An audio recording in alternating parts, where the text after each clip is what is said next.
Greetings everyone and welcome to the BlastCast. I am Jarvis and with me as always is the ultimate dragon slayer, Lightning Dragon, which is actually kind of, is that suicidal? No, because, see, they're not the same type as me, so therefore it's okay. Oh, so it's homicidal. Yeah, no, I mean, they're just creatures. They don't have any rights. Before we get into Around the Verse, I just want to say thanks for letting me have some time off.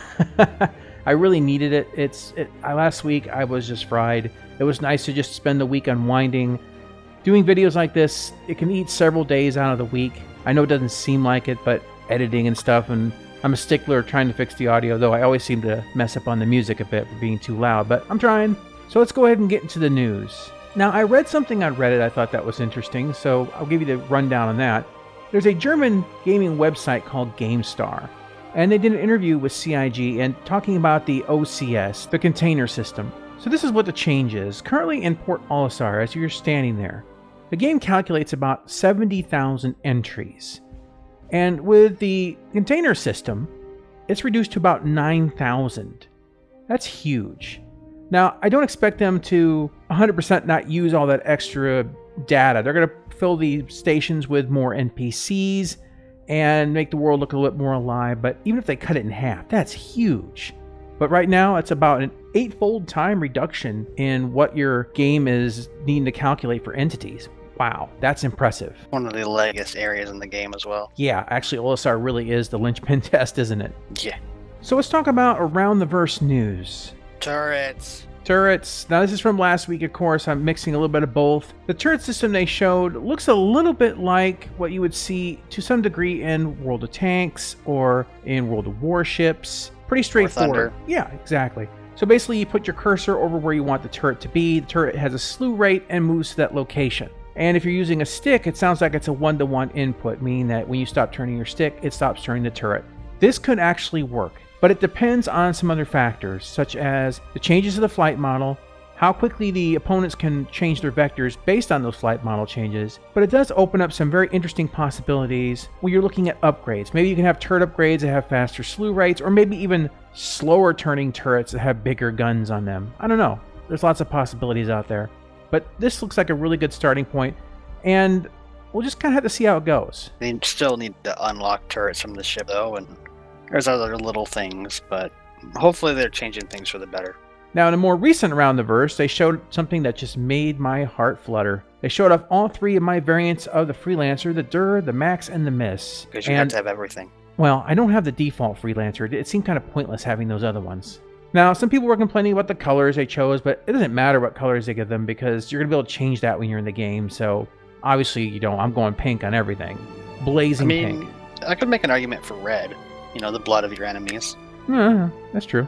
They are looking incredible. And my package ship is a Freelancer Max. And I think that one looks big enough. Maybe you can actually fit a ground vehicle into it. So, that would be the smallest little ground vehicle transporter. Maybe for one of those tumbrils or maybe for, I don't know, a small fleet of motorcycles, you know, hover bikes. So are you saying that it's the smallest carrier in the game now? It might be.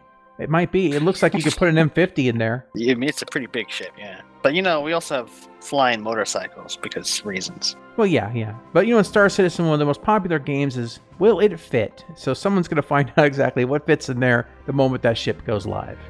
Reverse the Versa was all about the Mustang updates. And I have to tell you what, this ship is coming along really, really well. It is a sharp-looking ship.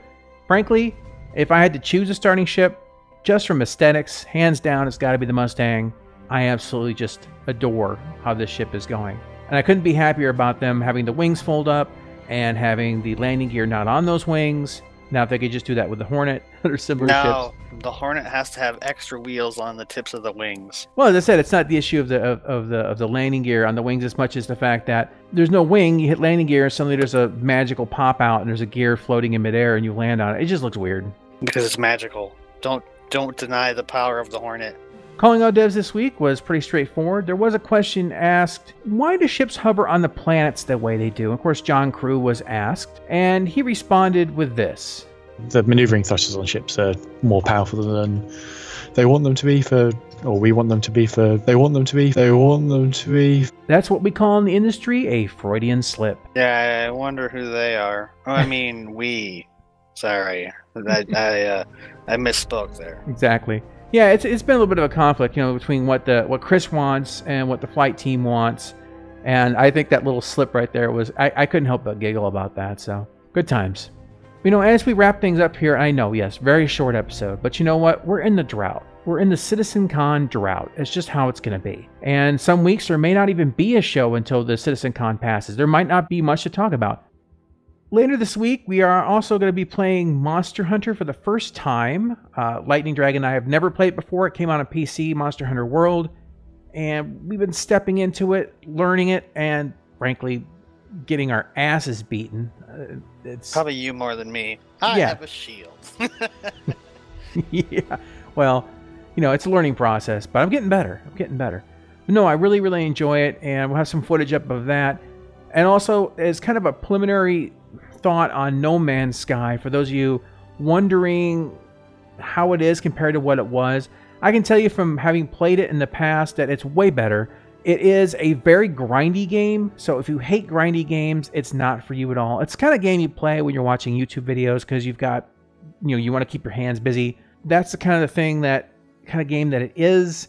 Lightning, you agree it's grindy, right? Yeah, I mean, if you want to compare the two games, which Monster Hunter does have a lot of grinding in it, it's more of like farming. Yeah, but it's more action-based, so you're always like... Yeah, if you put 30 hours of gameplay into No Man's Sky, there's a good chance you're still on the first planet.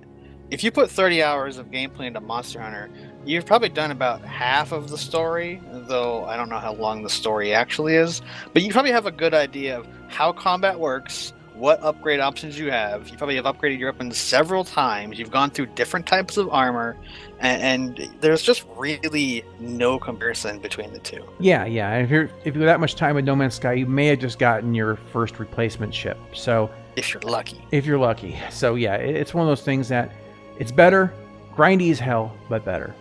As a special bonus for those of you actually listen this far in the show, the day the BlastCast came out 2 weeks ago was my birthday. And we went out and had a birthday dinner. Now, I'm not much of a drinker. I drink only on my birthday once a year. So I got booze in my fridge right now. Well, as you can imagine, it makes me somewhat of a lightweight. So I got absolutely hammered.